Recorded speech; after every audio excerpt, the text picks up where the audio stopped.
I really can't take anymore.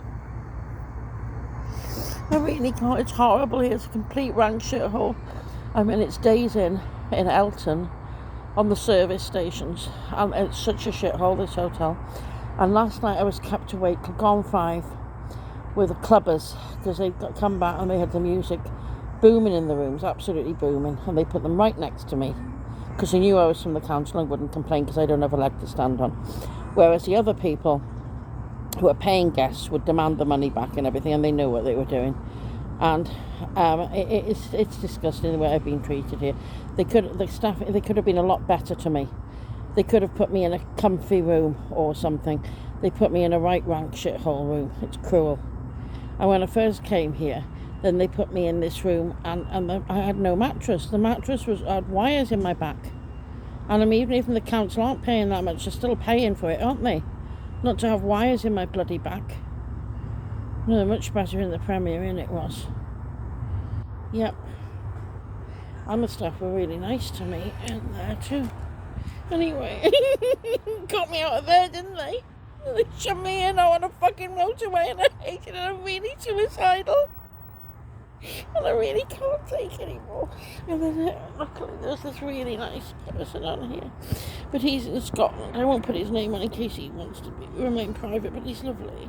I don't know, once I'm going to help me if I can get to Scotland because he doesn't drive, so I've got to try and get there. But and he's trying to get enough money together, I think, to get me a ticket up there because they'll help me up there. He said they're nice up there. And they're not nice here. It's horrible. No one's helping me at all. This Elton place is an absolute rank shithole. It's horrible. I'm stuck here. It's making me ill. I can't take anymore. And then, so he comes out. Paul comes out with Francis last night, and they never tell me they're coming, and they knock the door. And the man there knocks the door, and I wasn't ready. So by the time I get out, they've gone, and then they come in that cafe area where I am to say that they were going to take me for a pizza, and then they had to go.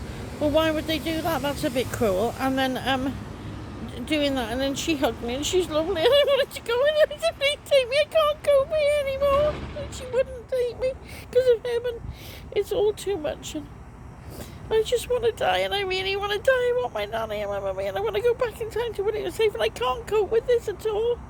I can't cope, and it's terrible to think if you die, that's it. And my mother died alone without me, and it was awful, and they've done all this, the council have done all this to us. And other people, there's an evil woman involved, as well as this, and she's called, what was she called? Mal. M-A-L she calls herself, and she's in her 80s. She's got a Scouser accent, and she lives in North Wales, Mold area, I think, and she belongs to the Moron Church. Mormon, they call themselves. Moron. Anyway, really evil woman she is. And she said that it would be good to me to be raped by heroin addicts. She told this woman, because I heard the message on the phone. This happened ages ago, about 2 years ago in Liverpool. She was a carer, and she'd rung for me different numbers that was my mother had given me or something, see if anyone would help. And she was horrible about me, and she wanted me, she'd recorded the message, and I heard it. And luckily I bumped into her, and she was absolutely mortified by the way she was recording her, then how badly she was, how much hate she had in for me, when she's never actually met me at all. Lovely, isn't it, how you get judged? Yeah, on the suicide pact and everything, because I've written down as an autistic spoiled brat who wanted her own way, and all this lies that was not put about me. And Peter Mason knows the truth, but he's not even working anymore. He's retired. For fuck's sake, Peter, have the decency to come forward and clear my name and say what really happened, because you know how bad it was. He said I'd been badly abused. And okay, my mother had, and I don't know why she did these things. Maybe she wasn't well, but I know she loved me too. I know, because she came to the house once, and I wasn't answering the phone. The phone had gone funny, and she was ringing me every 5 minutes, you know. And I was asleep. It was a Sunday morning, I can remember. She was knocking the back window, because I used to sleep in the kitchen downstairs in this house that I was renting in Saltney, a very nice little 3-bedroom brand new house. It was lovely. 23 Garden Village, Saltney. And she was hammering the glass, and I thought, oh my God, who the hell is that? And it was her. She said, oh, thank God. She said, I thought you'd fallen or something had happened. Oh, I couldn't cope if you died. I couldn't cope and all this. And then she said she'd have to kill herself straight away. And then she promised me that she wouldn't die. She'd keep doing this job and everything before she got put in the home. And then she promised me that before she got ill and before she was really old and died, she said that she would suffocate me and put me out my misery first, so I was safe with Nanny before she died, and she's left me unsafe and me in the world on my own. And I'm being abused because they're laughing at me. They're being really cruel.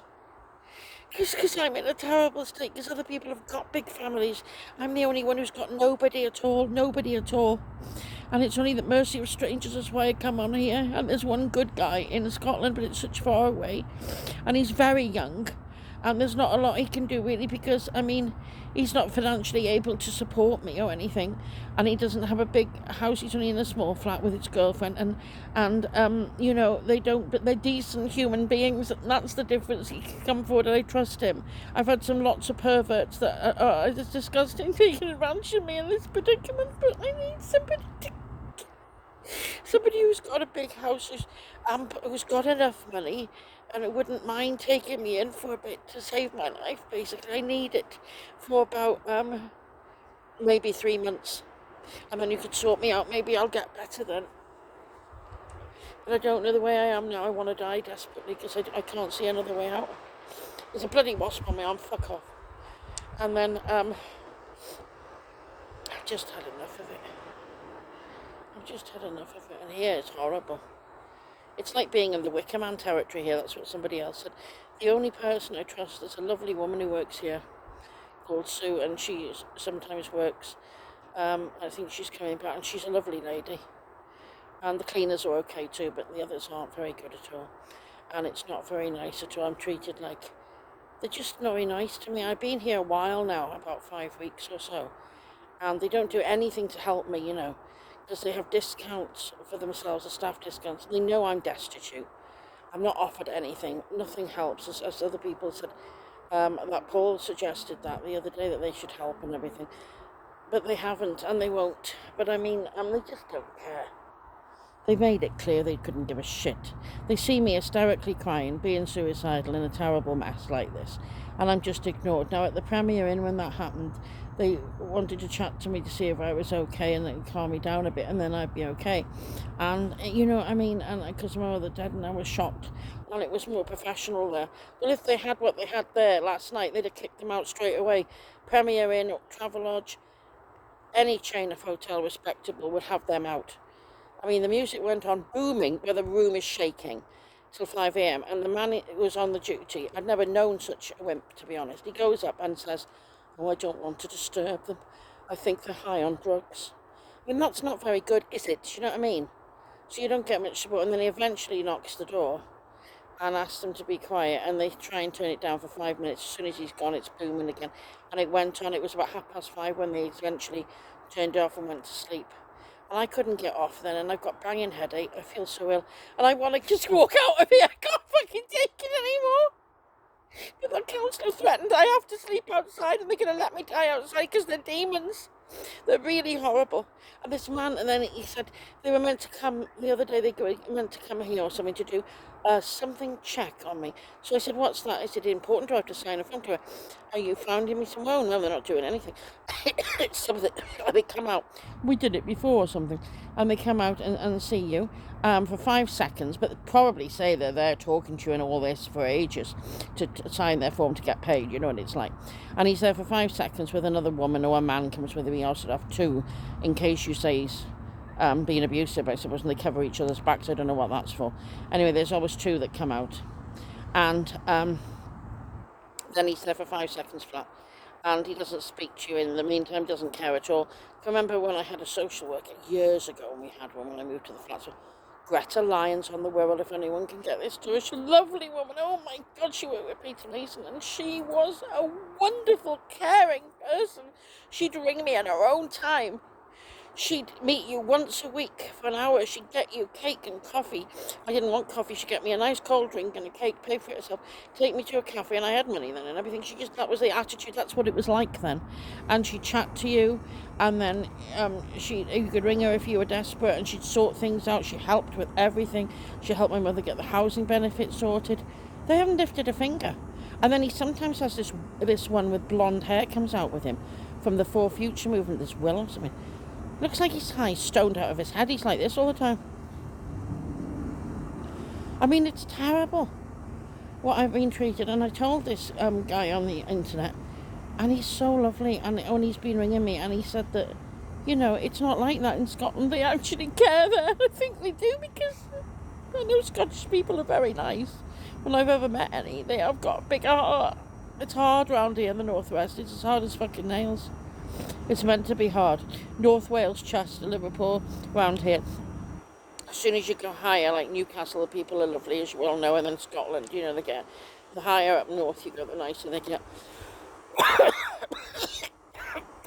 Oh, much nicer in London. I noticed the difference when I was there, honestly. Much more caring in London. I've had no care in here. It's a horrible area. It's hard as nails. I mean, the actual area, Chester's a lovely town. It's more than a city. Don't get me wrong, but the area's awful. But there's this Elton place. It's like Wicker Man territory. If you're not one of them, they don't like you. It's like that type of thing. They're like in a group. It's horrible. Apart from that Sue who works here, a lovely lady she is. Proper nice lady she is. And the cleaners are fine as well, but that's about it. But they don't like me, and they've been horrible to me, and they don't support me at all. I've had no support whatsoever. And I'll have to put up with that again tonight, because these thugs are here again tonight with the loud music. They're not leaving till the day after, and they won't do a thing about it. But if I was paying, I'd want a refund, I'd demand it, and they know that, or they'd change my room or something. They suddenly have a room spare, but they won't. And then they haven't made it comfortable for me. They put me in a rank room instead of they could have given me a comfy room. Like the first night they put me in a decent room, and I said, well, why can't I go in there? And then he said that he doesn't get paid because of views or something. If somebody comes in the room, they'll put a view down, and then he'll be paid for it or something. But because I'm from the council, it's them, so they won't do the view, so he won't get the extra money for himself or something. That's what he told me. So he only wants people staying in the decent rooms for one night only, so he can get recommendations and views and points for himself or something, which is really selfish, because I'm in a bad way and staying here a long time, and I'm not well, and they could have made it a bit more comfortable for me. They could have helped me a bit more, but I've been treated awfully. And then in the Costa even, there was a girl in there. I mean, this is how bad it is, right? So when I get here, she said, oh, everybody knows you're homeless, oh, we're so sorry for you. And she was really nice. I'm not going to put her name. She's quite young. I don't know, she's about 24, something like that. And she came over to me, put her arm around me, because I only went in and said, have you got any ice? And I like, because I want to get some milk. It was when it was really hot, those weeks ago, that heat wave. And I think it was a Saturday, roughly, I can't remember. And I came back, and it's around 6ish. And I said, I'm going to buy a pint of milk there. You sit down, I'll do it all. She comes over with a pile of milk that she's poured from the Costa thing in a huge cup. I've never seen one so big. Asked if I want more, and I said, no, that's okay. And she said, don't worry, I'm getting everything. And then she got she got me a big smoothie, like this blackcurrant one, which was very nice. Then she brought me a piece of cake, and she said, you know what, every day you can come in here and we'll give you free food. Don't worry about it, because we know your predicament and all this. So I didn't like to bother. I hadn't seen her for a while. So I just roughly say this. So I go in the next thing, because I like to get it off my chest. I want the truth out there. I speak the truth. And this is what's happening to me. I am here in the service station, put here by Chester West Council. I don't know why. And this is what's happening to me. So this is what I'd like someone to explain to me why this has happened. So because I don't understand it, you see. So I hadn't seen her for a while and everything, and she said, you can go and ask the other people. I didn't want to bother them. So anyway, I hadn't gone near there. So when I passed through the door one day, she said, would you like a drink or something? A hot drink. So I said, no. I said, I'd like a cool one. What would you like? A mango? One of those mango things will do. I said, thank you. And I sat down. And eventually this mango thing comes over with a boy, and he charges me £4.50 or some price for it. And I said, I thought she said it was for me. No, he said, we don't give away things here. And then from then on, she snubbed me. She's completely ignored me. She's been cleaning the tables where she's next to me in like this amount of space. Completely snubbed me, completely ignored me. And I never got an explanation. I spoke to the man in charge about it. And he said, oh, I'll have a word. But they don't get back to you. and I'm treated like a lump of shit here. It's terrible. And then, I mean, another thing happened in McDonald's, and a fire alarm went off, and I can't walk because you can see, look, I've got a walker here. And this was in the middle of the night, about 1 o'clock in the morning, because I sit in there because I'm so unhappy in the open cafe thing. And I'll just sit there, I'll just take some of my own drink in, and probably, even if I've got a tin of soup, I can microwave, they let you microwave the thing in there. So I sit there for hours on end crying, again, everyone ignoring me. Anyway, the alarm went off, and there was a man in Smiths, and he worked there. I won't put his name down because I don't know it properly, and I won't anyway. And I came, and he was telling me, get out, you shouldn't be there now, get out, really aggressively. And I was trembling, and he made me cry because I'm not well. It doesn't take much to make me cry because I feel so rough all the time. And then I was walking out of there, and I told Sue, she's a lovely lady in the thing, because she put her name on it, because I'm saying nice things about her. She's so lovely. She's been my only friend here. I needed her, and she was my friend. She's been on holiday. I mean, she is coming back, I think, thank God, because she's so lovely. She's my only true friend here. And she came out, and she said, I told her, and she said, write a letter about it. So she gave me pen and paper, and she told me who to write it to. That's not okay, so I wrote it down, and then she handed it in, put my phone number for them, and they haven't got back to me, no, because they'll say, I'm from the council, ignore her. If I was a paying guest, though, wouldn't I be treated differently? Oh, yes. This is the point. Because I've been a paying guest in hotels in the past, when I had money and everything for a long time, when I've been selling stuff before I became on the street, how it went. And how differently you're treated. If there's a noise in the room, I never had a noise. Once in Manchester, I think it was a Saturday night, it was wild. They apologised, they want to move room, whatever, all this or the other. They didn't give me a refund, but they did that. I think I got a free breakfast. But something like that, that's how different it is when you put in a complaint. But now they expect you to shut up and put up with it because you're from the council. You should be lucky you're sleeping anyway. It doesn't matter if we keep you awake. That is the attitude I'm getting, even though they're still paying for it. They might not be paying as much, I don't know, but according to that, because I'm from the council, I'm a second-class citizen, so I don't have any rights. They're all stripped from me, and that's what they're saying here, because if I'd made a complaint, a disabled woman being abused, and shouted at by a member of staff in the Smiths unit, normally a letter would have come back, wouldn't it, to me? Oh yeah, it would have, but it didn't, did it? No. Oh, it's been awful, it has. I mean, with the hotels they put me in with the council, that rooms was the best. It was lovely. And I mean, while I was there, the staff were fine up until she left, and the bullying started. Then it was only one person who started it off, and they all friendly and fell in. But do you know what? When that lady, I can't even remember her name now, the ginger-haired lady. Oh, she knows the security guard in the Premier, and she's friendly with him. She was so lovely to me, and I was so safe while she was there. Kate, that's who it is, Kate. She was lovely, and it was a lovely hotel. It was so clean. And they had, it was so comfy in there. This is absolute minging rank shithole. It's disgusting in here, it really is. I have to put towels on the floor before I can put my feet on it to get on the bed. That's how rank the fucking place is. But she was so lovely. And I was fine there. She kept me there for over 6 months. And while she was there, I was safe.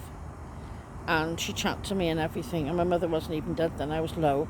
But chat to me, and they were really nice, and it was, she was really nice. I mean, she gave me a box of chocolates on my birthday and things, and she's just nice. And they put a thing up saying happy birthday on the door and things, and they noticed that I was there. Here you don't, you're completely fucking invisible. They treated me awful. I'm so unhappy here, I absolutely hate it. Absolutely hate it, I do. I just want to go. Sure, they want me to go too, because they made it quite clear they couldn't give a shit whether I'm suicidal, whether I'm dead or alive, the way they treat me. It's terrible. Anyway, I thought I'd put it on here. I feel better getting it out, because there's always a chance that somebody can help. Like this lovely guy in Scotland. I trust him. I've had lots of people come forward, but a lot of them have been perverts, unfortunately. People who lied and make things up again, but there could be somebody who comes forward who has enough money to sort all my problems in a second, and they can see I'm genuine, because I am. I'm just saying the truth. I'm saying it as it is, hoping that I don't know what there is out there, whether when you die, whether that's it. If there's a psychic who can give me proof, a proper message, I'd know. because you'd give me personal details that no one else would know that I haven't put on here. Things like that, names and things, and then I'd know, and they'll, mention things, and then I'd know.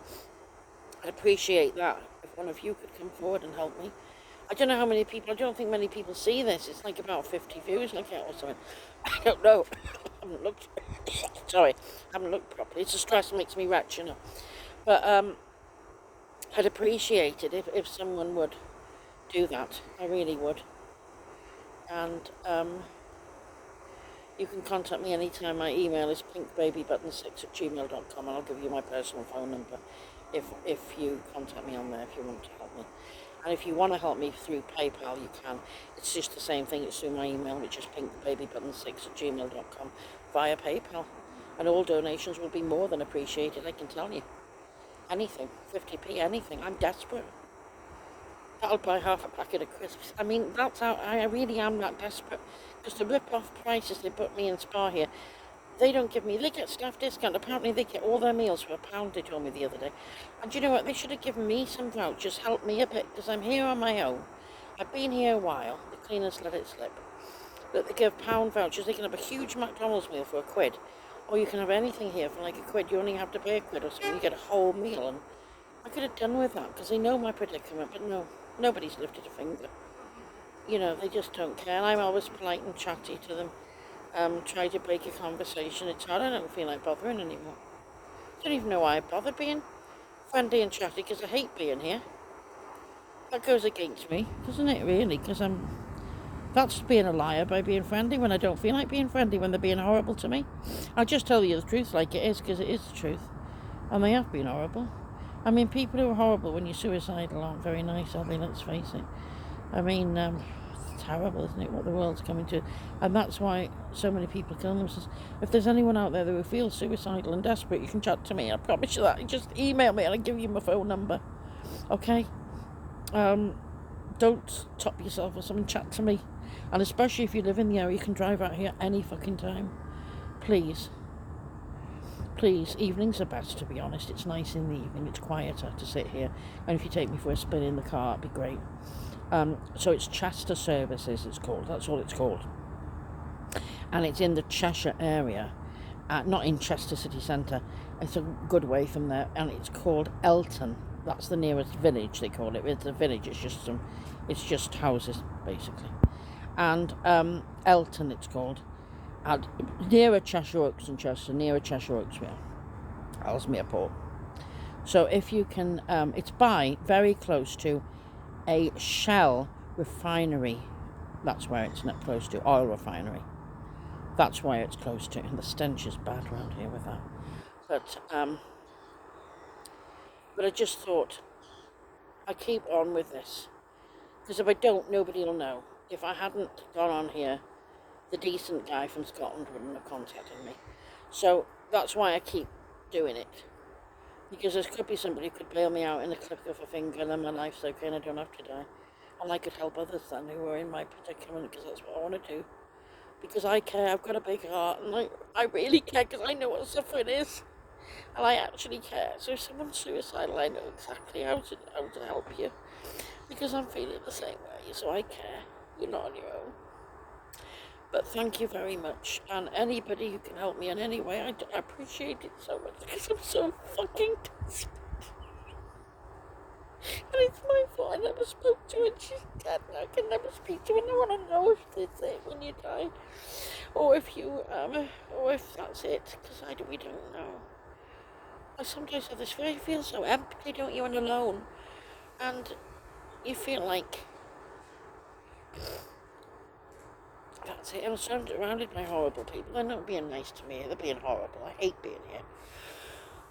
A man from the council came out and said, I didn't tell you about that. Yeah.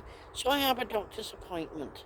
Because I said, well, how do I get to the doctor and dentist if I'm stuck out here? I can remember till I went, we sought a taxi for that. That's what he told me. Those were his words. Well, anyway, so I got this doctor's appointment for 3 o'clock. She wanted to see me. She was concerned about me being suicidal. I got a sore throat, all sorts of things. Anyway. So he's coming out at 2 o'clock that day, and I told him when he rang me on the phone at 12 o'clock, he rang me to say, you were there at 2. I said, where do you think I'm going to be? So he tells me then, Oh, I'll sort that when I come. 10 to 2, I get a text message from them saying they're not coming. They're coming the next day at 2 because, and then a letter. I had a woman take me then uh, to the thing. She came in a car. She saw me crying. It's a stranger again, not the people here. A stranger helped me and took me to the appointment. Not the appointment, to pick up my prescription. Oh, it's terrible. Got me because I was too late for the appointment, but I could get there for the prescription. That was the day after. Then I can't remember what's going on there. But he said he'd leave it because for me to be able to get to my appointment. But he hadn't paid for a taxi or sorted it at all. So he thinks, living off £100 a week, a taxi is over 30 quid to get from here to Chester. So that's 60 quid. Leave me with 40 to live off for the rest of the week. That makes common sense, doesn't it? Yeah, that's fine. You know, for me to do that. Yeah. So how do you think I was going to get there? So I didn't. So I lost the appointment. Luckily, they let me. There was a nice cleaner, and she let me use the phone because they can be funny sometimes. But the cleaner was all right, and she let me use the phone. And I go through and to the doctor's surgery. They were lovely about it. They're nice there. And the doctor even rang me back. She was lovely. And she said, well, when you can find a time to come in, see me, I'd like to chat to you. But she said, that's okay. And she was so lovely and gave me my prescription over the phone and everything. And it was lovely. And she's very nice at the fountains. It's not that man, he was awful. It's a female doctor, I don't know, Indian, I think. Lovely woman. She's a nice woman. I like her. She's the doctor I want if I go there. I've told them that. And she was nice. The receptionists are always nice there. Anyway, so I just thought I'd tell you that. So he was going to just leave me in the lurch. Because he didn't want to pay for a taxi, basically. That's what Tina said. It's disgusting. Because she knows how they operate. As everyone said, they're disgusting, but nobody actually does a thing to bloody help me. But now, if I could get to Scotland, I'm thinking I need to get up there. He's going to try and get enough money together to get me there. Because the train fare's about 200 quid, isn't it? I have to go to Glasgow and then I have to change because it's Loch Lomond around there in the loch where he's living. And then I can go there, and he said I can stay there. It's only small, but I can stay there. And he's got other family as well, so he'll probably stay there. And then I can go to see if I can get housed or something up there, because the council there are lovely people. So that's a very good thing. Very good that this man came on, very helpful. I'm not going to put his name on here because he could be shy and I don't want to upset him. But he's a very nice, kind person that's come on here. And he'll see it, so hello. Hi, Aidan. Hi. But we are. I won't put a surname, I won't give you details, but that's great. But there can be lots of people, and lots of people have contacted me. But they were just perverts and things, which isn't right. I told you I'm not interested in a relationship. That's all I'm getting, the men wanting me to. Yeah, but it's not happening, okay? You know I won't reply to that. So I'm replying to it here now. Because no, go. Okay? No zone, go. Okay? Oh, it's terrible. Anyway, I'll call it a day now, but I thought I'd just tell you how I feel today, because today's been a really tough day for me. Really horrible, stuck here in the bloody wilderness in the middle of nowhere. And the people that are here aren't being very nice to me at all. Like what I went on in that Costa. I mean, can you explain that? Because I can't. Well, you can have everything free every day, and anything you want, just ask me, or if she's there, or the other man is there, or something. So I never do that because I'm not a beggar. And the fact that she told everyone that I was homeless is humiliating enough. And then the fact, you know what I mean? It's demeaning enough, isn't it? Gossiping about me. So, I mean, she goes, saying all this, and then they won't even give me a drink. She offered me a drink, never paid for it. So I just refused it then. And I thought, you know what?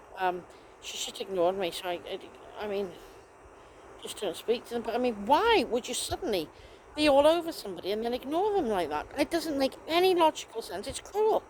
It's sick and twisted. That's what it is. There's some really horrible people I've dealt with. I seem to be sent in places where horrible people seem to descend around me. I don't know why. But I have a bad luck, don't I? You know what I mean? But last night, he comes out just to tell me he's going to sell his car. I didn't understand that. No, he was going to take me for a pizza, he said. But the casualty was nearly finished. It was nearly 10 o'clock when they came out. And I had to get dressed and everything. It took me a while. I come out, they'd gone. And then they came into the place where I was in the canteen area by the microwave. And he said, They were going to take me for pizza. It was a cruel trick when they couldn't have at that time of night taken me all the way to Chester. I don't believe that for 1 minute. And they just came out because they said to tell me that they were selling the car or something, which is a weird thing to say. Why would you come out to tell somebody you're selling your car when you could text them or ring me up and tell me? I'm selling the car. What's that got to do with me? To say he couldn't come out here again or something like that. So at least I won't have to deal with the newspaper on the bedroom wall. But I mean, I don't want to be out here at all myself. It's horrible. The place is rank. It's terrible. It's better sitting out here, to be honest. I feel more at peace and more on my own away from them, to be honest. Do you know what I mean? But as I said, there's only one member of staff who's lovely, and that's a lady called Sue. She's so nice. And she's okay, she is. I trust her. She'd do her best for me if she could. She'd have put me in a decent room. She'd have done everything she could for me. But she can't because she's not in charge, you see. That's the way it is, unfortunately. Yep. So, it's just not very good, is it? But I'm just so unhappy because... And then when the TV's on, you can see The Simpsons. And I don't feel comfy in that room. It's most uncomfortable. But the Simpsons TV, when they're in there, on there, it makes you feel safe because Nanny used to love The Simpsons. And we used to watch it at home all the time.